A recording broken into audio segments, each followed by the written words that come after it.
Salut à tous et bienvenue sur CDM. C'est le week-end, c'est samedi, c'est l'heure de mon bilan lecture de mes achats que j'ai effectués mercredi. Que des nouveautés comics, VO. Vous êtes prêts? Générique.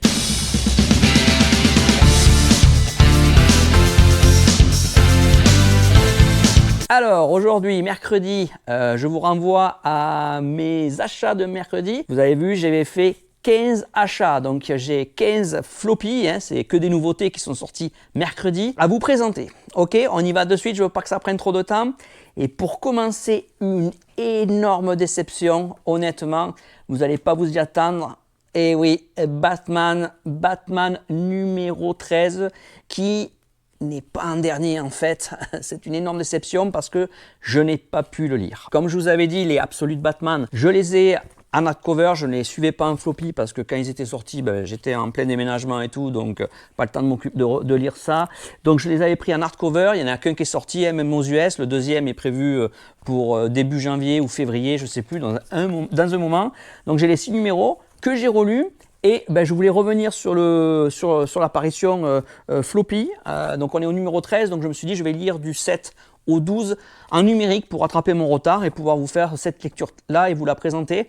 Malheureusement, j'ai juste pas eu le temps de tout lire, donc je suis pas encore arrivé au numéro 13, je suis au 8 je crois, donc il m'en reste quelques-uns, donc j'ai pas voulu vous faire une présentation et lire ce floppy pour en fait être perdu au milieu de l'histoire, ça n'a aucun sens. Donc voilà, il n'est pas un dernier, il est mis à l'écart en fait.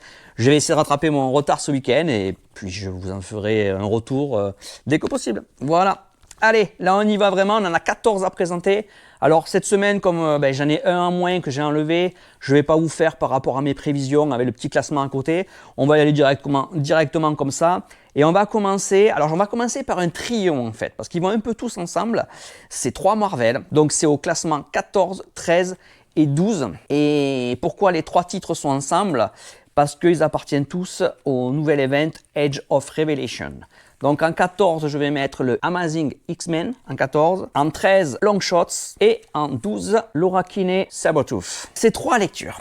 Alors on va commencer par le X-Men, le Amazing X-Men. J'avais bien aimé l'ouverture qui présentait cet event. Alors comme vous pouvez le voir, il y a énormément de titres à venir parce qu'ils ont remis toutes les séries X-Men du moment. Donc voilà. Amazing X-Men, c'est quoi? On est 10 ans dans le futur. Revelation, qui est le nouveau ennemi, a relâché un X-virus qui a tué des millions de personnes et transformé d'autres en mutants. Et maintenant, ils ont un territoire entier aux US qui va de l'océan Atlantique au Mississippi, je crois, de mémoire. Si j'arrive à retrouver la carte, je vais vous le montrer. Voilà, donc ça c'est le nouveau territoire contrôlé par Révélation. Et en fait, voilà, et donc il y a un petit peu, on va suivre 10 ans plus tard ce qui se passe. Donc là, les Amazing X-Men, on suit un petit peu l'histoire qui s'était passée dans Ouverture. Donc niveau dessin, ça va, c'est pas trop mal. Alors je sais qu'il y en a qui peuvent ne pas aimer. Je sais pas si c'est le même artiste qui avait fait l'ouverture. J'ai trouvé ça un peu moins bon moi cette fois-ci, mais bon, j'avais trouvé les dessins meilleurs, mais c'était pas le même artiste. Il faudrait que je vérifie ça. Bref, donc là on reprend ce qui se passe. Donc en fait c'est un titre, c'est une course-poursuite en fait là qu'il y a. On voit qu'ils essaient de fuir. Ils sont poursuivis par, je veux pas spoiler, mais mutant qui a été envoyé par Revelation pour les éliminer. Donc là c'est un peu la course-poursuite. Alors la lecture, c'est pas qu'elle a été mauvaise, honnêtement, elle était très correcte, mais rien d'extraordinaire. J'ai même été, je vais vous le dire, un peu déçu, quoi, tout simplement un peu déçu. C'est pour ça qu'il est un dernier. Alors, est-ce que je vais continuer la lecture ou pas? Oui, je vais la continuer, au moins 1 ou 2 autres numéros, parce que je veux quand même voir la suite, mais ça aurait pu être mieux, ça reste quand même assez générique.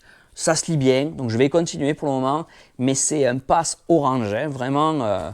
limite à ce que j'arrête la série. On verra sur les prochains numéros. En tout cas, c'est le numéro 14, le dernier de mes lectures. En 13, on a Long Shots. Celui-là, c'est dans le même univers que Revelation. C'est une espèce de tie-in en fait. Donc c'est une histoire qui se passe en parallèle, mais dans le même univers et en même temps. Donc là, on va suivre un personnage que vous connaissez peut-être, qui n'est pas le plus connu de Marvel. C'est Mojo qui est là. Et là, c'est un producteur de télévision, en fait, et dans l'univers de l'Age of Revelation, dans cet nouveau territoire qui est sous contrôle de Revelation, niveau télé, c'est le bordel, ils ont les programmes, enfin bref, c'est très compliqué. Ils veulent faire un programme, ils vont avoir l'antenne qui va bientôt fermer, ils veulent faire un coup d'éclat avant ça pour essayer de faire repartir les choses, et ils décident de faire un jeu télévisé avec des super-héros. Voilà, donc c'est complètement loufoque. Voilà, vous pouvez voir sans spoil, je vais essayer, c'est les premières pages. Donc voilà, les dessins sont vraiment sympas et c'est un peu n'importe quoi. Alors c'est assez gore, c'est n'importe quoi. Voilà, il y a des mini, les baby Wolverine, baby Cyclops, baby Phoenix, enfin bref, c'est un peu un grand n'importe quoi. C'est plein d'humour, c'est assez sympa en fait à lire, c'est plutôt sympa. Honnêtement, ça n'apporte pas grand chose à l'event, Age of Revelation. Pas du tout besoin de dire ça, je pense que c'est une histoire qui est complètement en part, qui a pas vraiment, voilà, c'est un peu un gros délire, mais honnêtement, c'était plutôt, c'était sympa, voilà, c'était sympa. Le seul truc, c'est que, voilà, je l'ai mis en bas parce que, voilà, ça se lisait bien, mais ça va pas apporter grand chose à Age of Revelation, ça c'est sûr. C'est pour ça que je l'ai mis en 13, mais ils sont très proches, pareil. Je le continue, je vais encore laisser 2-3 numéros pour voir si c'est fun. Donc c'est un pass, mais c'est un pass en orange aussi. À surveiller. Et le dernier, le 12e, c'est Sabretooth. Alors celui-là, c'est un peu dans la même veine. Là, on va suivre donc Laura Kinney, donc Sabretooth qui est là. Elle est, du côté du camp de Revelation, donc du méchant en fait. Et voilà les dessins plutôt sympathiques honnêtement. Et en fait, donc on va voir plus son point de vue, un côté méchant, pourquoi elle a choisi d'être avec Revelation. Bref, en tout cas, on suit un petit peu son quotidien, mais là, elle a un peu peur pour son fils qui n'est pas un mutant et elle décide de le confier à sa sœur qui est plutôt au côté résistance et à son beau-frère pour qu'il puisse partir, le faire sortir en fait du territoire parce qu'il a peur que pour sa vie en fait, elle veut protéger son fils. Voilà. L'histoire c'est pareil, elle n'est pas extraordinaire, ça se lit, voilà, rien de spécial en fait, je vais la continuer mais pareil, c'est un pass en orange, on verra ce que ça donne. En numéro 11, un titre que j'attendais beaucoup quand je l'ai vu, je n'avais pas trop entendu parler avant, mais je connaissais l'œuvre originale en fait, et c'est Return to Planet Hulk, voilà la bête. Alors celui-là, j'avais adoré bien sûr Planet Hulk, à l'époque quand il était sorti, donc ça fait 20 ans, parce que ça c'est un numéro pour les 20 ans. Et en fait, j'ai cru qu'on allait revenir sur Planet Hulk, il allait se passer quelque chose, parce que c'est un numéro 1. Je me dis on allait avoir des nouvelles aventures. Mais en fait, pas du tout. En fait, c'est un peu un numéro hommage. C'est une petite histoire qui se passe à l'époque de Planet Hulk. Et donc en fait, on a un début, une fin, c'est vraiment une petite histoire. Et en fait, on retrouve bien sûr les personnages de l'époque, avec notre cher Hulk bien sûr. Donc voilà, donc c'est assez sympa. Ça fait plaisir de revoir d'anciens personnages que j'avais appréciés dans l'histoire originale voilà, de Planet Hulk. Mais c'est vrai qu'aujourd'hui, voilà, en fait c'est une toute petite histoire, il n'y a pas besoin de la lire en fait, franchement. Voilà, si j'avais su, je ne sais pas si je l'aurais prise. Ça m'a fait plaisir de retrouver l'univers, mais c'est une petite histoire de rien du tout qui s'est passée à l'époque de Planet Hulk. Donc voilà, c'est un one shot quoi, il se passe rien derrière, c'est pour ça que je l'ai mis à cette place là. Donc c'est ni un pass ni un failed parce que c'est qu'un seul numéro. Voilà, c'est un peu un numéro anniversaire on va dire. Voilà, je vais sûrement le garder parce que j'ai l'omnibus avec toute l'histoire de Planet Hulk et que j'ai beaucoup aimé, je l'ai lu 2 fois je crois. Donc je vais le garder. Mais voilà, l'histoire était sympa, mais voilà, ça reste anecdotique. Allez, là on rentre dans le top 10, on y va. Numéro 10, alors là c'est une nouveauté de chez Image, Death to Pachuco. Alors, qu'est-ce que c'est que ce comics? Donc c'est plutôt une histoire policière là.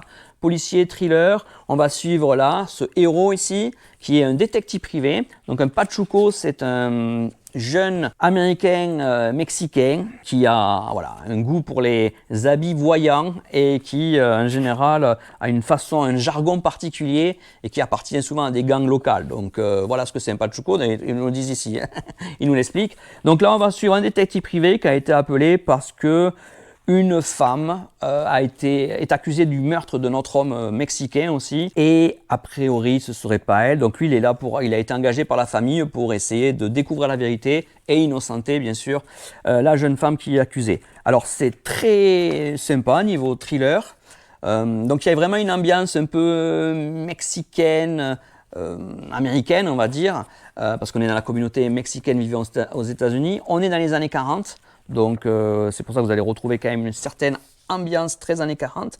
Alors là le dessin il faut aimer aussi, c'est quand même très très particulier. Mais bon, ça colle assez bien avec l'ambiance, donc ça va, même si c'est vrai que par contre, bon, c'est quand même pas extraordinaire non plus, hein, ils auraient quand même pu faire un peu mieux. Je suis pas méga fan du dessin, mais bon, ça apporte une ambiance, avec les couleurs et tout aussi. Et après, alors, c'est très sympa, j'ai bien aimé. Alors, il y a pas mal de, vous savez, quand on parle à moitié anglais, à moitié français, on dit qu'on fait du franglais. Là, honnêtement, les personnages parlent à moitié espagnol, à moitié anglais. Ça fait du Spanglish peut-être. On pourrait dire ça, du Spanglish. Je sais pas comment ils disent. Et des fois, c'est vrai que moi, je parle pas un mot d'espagnol. Alors, c'est vrai que des fois, bon, on devine un peu ce que les personnages disent, mais voilà, je trouve que ça casse un peu la lecture. Et surtout, j'ai trouvé la narration un petit peu brouillonne. Voilà. Donc, c'est sympa, c'est un bon thriller. Moi, ça va être un pass, je vais le continuer, mais ça restait un tout petit peu brouillon. Le suivant, le numéro 9. Alors là, c'est une bonne surprise de Disavoid. Alors, celui-là, j'ai vraiment bien aimé. Alors, la couverture, je l'avais pris un peu. C'était surtout en le feuilletant que je l'ai pris. La couverture m'a pas vraiment attiré, mais en le feuilletant, j'avais trouvé plutôt sympa les dessins, comme vous pouvez voir. Et en fait, voilà, ça me fait, et c'est vrai qu'en le regardant un peu, ça fait une vibe très très G.I. Joe. Ben oui, en fait, c'est quand même une vibe très très G.I. Joe parce que le créateur, c'est l'ancien qui a travaillé G.I. Joe. C'est vrai que, voilà, moi, ayant grandi dans les années 80, alors j'ai jamais lu les comics G.I. Joe, par contre, j'ai vu les animés, enfin les dessins animés à l'époque. Bien sûr, j'avais les jouets G.I. Joe, quoi. Donc, j'aimais beaucoup G.I. Joe. Et c'est vrai que, voilà, s'il y avait un petit peu cette vibe, j'ai envie de le voir. Et c'est vraiment ça, c'est vraiment du G.I. Joe, quoi, un peu. En gros, c'est vraiment du G.I. Joe. Voilà, regardez cette image, ça fait vraiment très G.I. Joe. Et honnêtement, voilà. Et la lecture était vraiment bonne. Moi, j'ai vraiment beaucoup aimé. Les dessins sont cool. Il y a de l'action, mais il y a aussi une histoire. Voilà, c'est un peu militaire, c'est un peu tout ça. Voilà, les personnages. Donc là, on va suivre ici le jeune garçon là qui va grandir, bien sûr, qui veut aller sur les traces de son père qui est mort en mission. Donc là, ça va nous raconter un petit peu cette genèse. Et on va voir lui qui veut rentrer dans ce groupe d'élite un peu spécial pour prendre la suite de son père en fait et savoir un petit peu ce qui lui est arrivé parce que tout est un peu flou. Bref, l'histoire est vraiment sympa, le comics est très bon, moi c'est un pass, j'ai bien aimé, je continue. Allez, suivant, numéro 8, une autre plutôt bonne surprise, une bonne lecture, The Amazing Spider-Man Torn. Alors celui-là, c'est un Spider-Man numéro 1 qui sort. Alors c'est un Spider-Man, je dirais à l'ancienne, honnêtement. Alors déjà niveau dessin, moi j'aime bien ça, une hype très années 2090 je trouve. J'ai vraiment bien aimé ce dessin. Et c'est surtout un peu un Spider-Man à l'ancienne, on retrouve le Peter Parker assez classique qu'on connaissait avant que maintenant les Spider-Man, c'est vrai que ça s'est un peu complexifié je dirais. Et là j'ai trouvé un petit peu une vibe à l'ancienne, c'est plus simple en fait. Et franchement ça marche bien. En fait on suit Peter Parker sur ses années universitaires. Donc c'est un retour en arrière en fait. Et on est quand il était à l'université. Et donc un petit peu ses débuts, enfin c'est pas ses débuts mais c'est vers le début de ses aventures de Spider-Man sur une époque qui a, il me semble, pas été vraiment énormément traitée. Et je trouvais ça vraiment très très bien. Donc voilà, niveau dessin, donc très sympa. On a un nouvel ennemi qui est rentré. En fait, voilà, c'est du Spider-Man un peu à l'ancienne. Très sympa à lire, très facile à lire. Ça a été un bon moment, j'ai beaucoup apprécié. C'est un pass sans problème. Allez, en 7. Cette fois-ci, on part chez DC, chez Superman, sur un Black Label. Superman de Kryptonic Spectrum, voilà la bête. Donc là c'est un numéro 3. Alors là c'est un titre que j'ai beaucoup aimé, j'ai beaucoup aimé le volume 1 et 2. C'est un Superman, on va suivre, alors c'est un Superman en fait, alors c'est une histoire qui est bien sûr hors continuité, tout ça. Vous le savez, le point faible de Superman c'est la kryptonique, donc cette pierre qui vient de sa planète, qui peut le tuer, voilà, jusqu'à le tuer, mais en tout cas il lui fait perdre ses pouvoirs. Mais on apprend, il y a plusieurs couleurs de kryptonique différentes, et chaque couleur différente va avoir un effet différent sur Superman. Et dans le premier numéro, il découvre un météorite qui est passé à proximité de la Terre, où il trouve dessus plusieurs kryptoniques avec des couleurs qu'il ne connaissait pas. Et là, il se décide, donc avant que ça, il récupère déjà la kryptonique avant que ça tombe sur des mauvaises mains, et il décide de faire un essai sur lui pour voir les effets que ça fait. Vous comprenez qu'à chaque fois, ça fait des effets assez bizarres, et franchement, c'est plutôt bien fait, c'est super bien écrit, j'aime bien l'angle. Le seul problème, je vous dirais, c'est les dessins qui sont pas vraiment top. Alors là, les dessins sont assez particuliers. Donc là, c'est Maxwell Prince à l'écriture et Martin Moranzo au dessin. C'est vrai que niveau dessin, voilà, là on a Lex Luthor par exemple. Bon, c'est pas top quoi. Franchement, en fait, j'ai vraiment du mal avec les dessins, mais c'est tellement bien écrit et tout ça que franchement, on passe quand même un très très bon moment. Voilà, je vais pas vous spoiler plus, mais voilà, un petit peu le type de dessin. Donc là, on a Shazam. Donc voilà, ça reste ok, on va dire, mais par contre la lecture est très sympa. Voir à chaque fois, c'est très très bien écrit. Voilà, c'est vraiment très très bien écrit. Et voir les effets que va avoir la kryptonique, chaque fois, chaque numéro, il y a un effet un peu différent.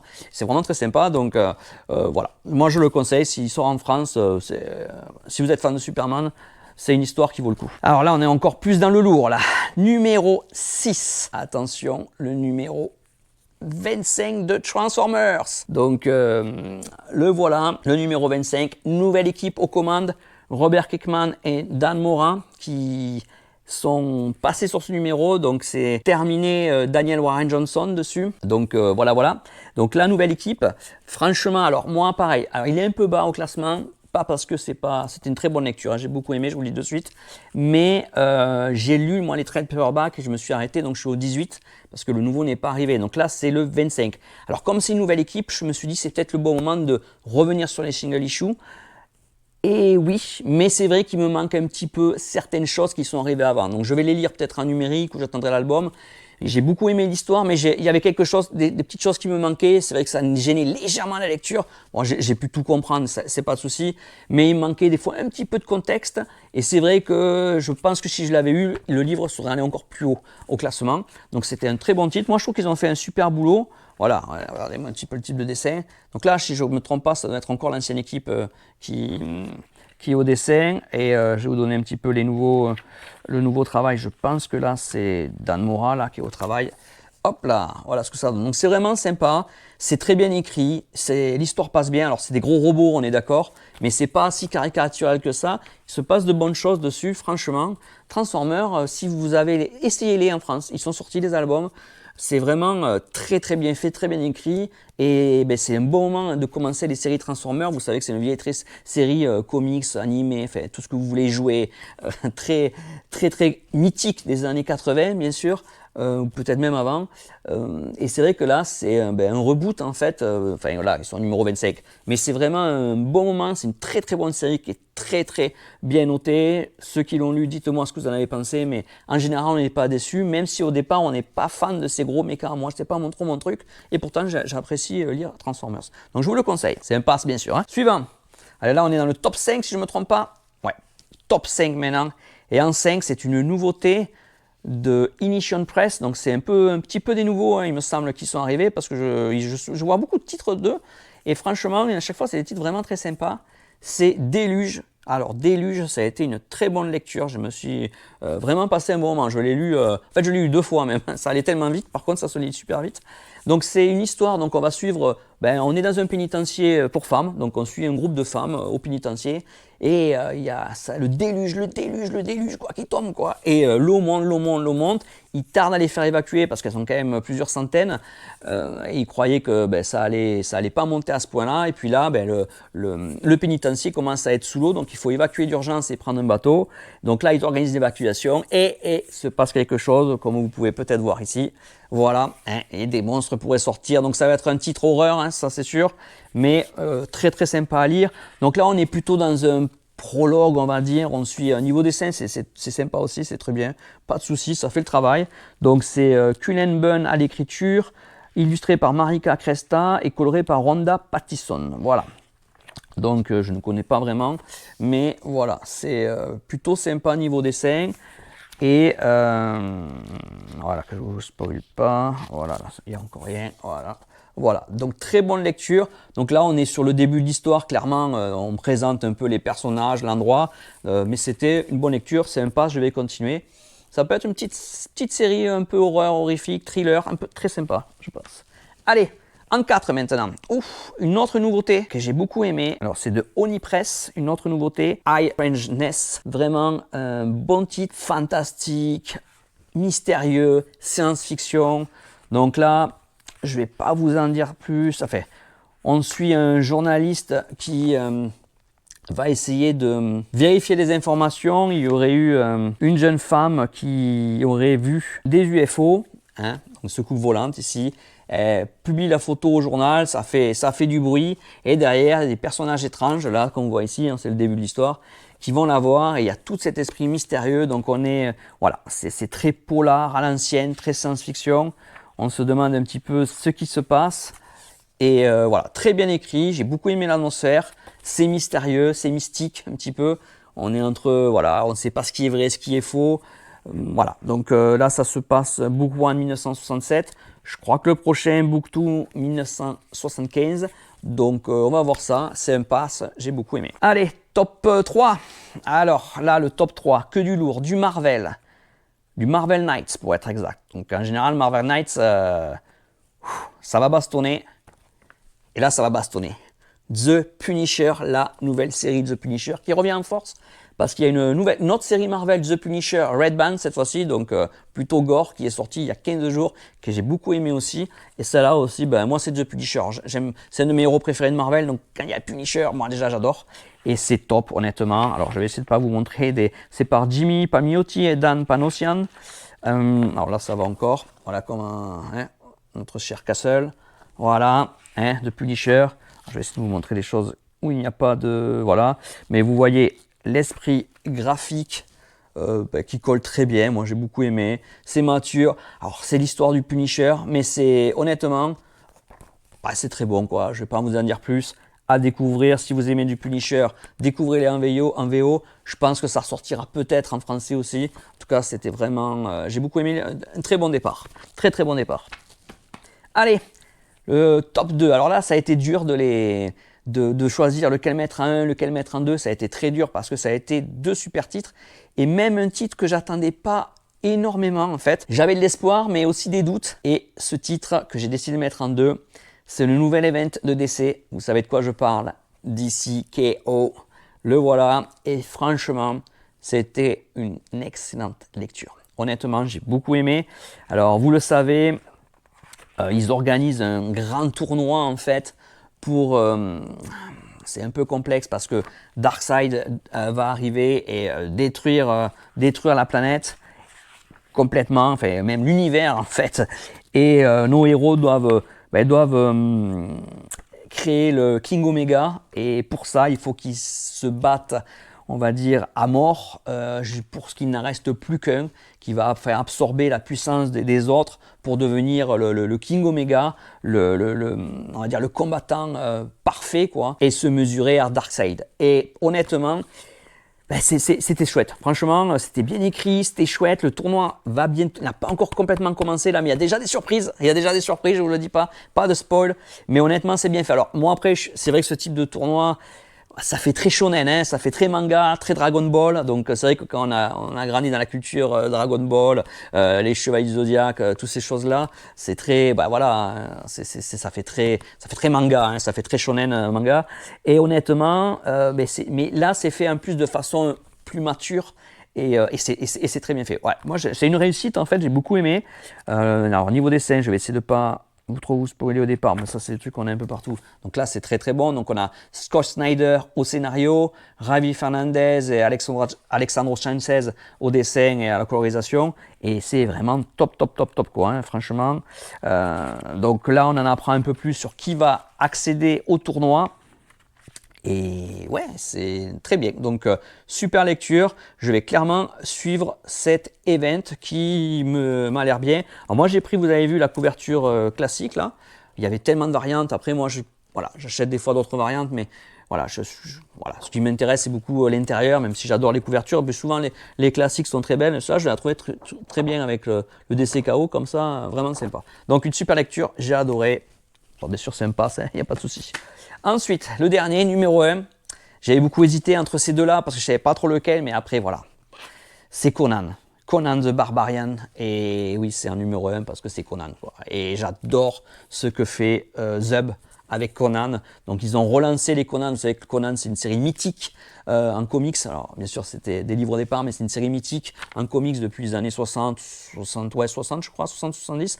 Donc il y a énormément d'histoires qui ont été écrites, et ça a été repris là par Zub et Orley qui ont recommencé un petit peu, enfin pas par Zub, pardon, Orley la dessine, mais il y a plein de dessinateurs différents, mais c'est vraiment Zub qui est souvent au scénario derrière.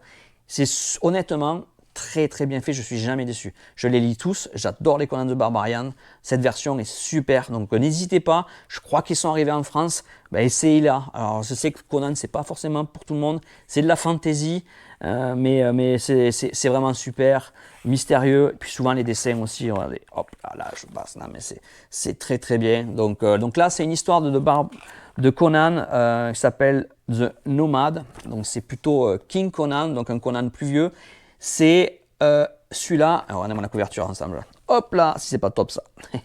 Mais là c'est une histoire qui est, voilà, c'est un one shot en fait, qui est dans l'univers de Conan. Donc normalement il y a une série qui se suit bien sûr, mais là c'est un one shot, donc il est plus gros que d'habitude celui-là, mais c'est une seule histoire en fait, donc il y a un début, une fin, et c'est super bien fait, il y a rien à dire, regardez Conan là, regardez-le, voilà. Donc franchement moi j'ai adoré, très très bon Conan, voilà, il n'y a rien à dire, je me suis beaucoup régalé, je conseille tous les Conan de Zub, allez-y les yeux fermés, si vous aimez la fantasy, c'est un immanquable, si vous n'aimez pas, la fantasy, essayez-le quand même, parce que les histoires sont sympas, et puis l'univers est super bien fait, quoi. Il n'y a rien à dire. Voilà, c'est tout pour aujourd'hui, c'est mon bilan de cette semaine.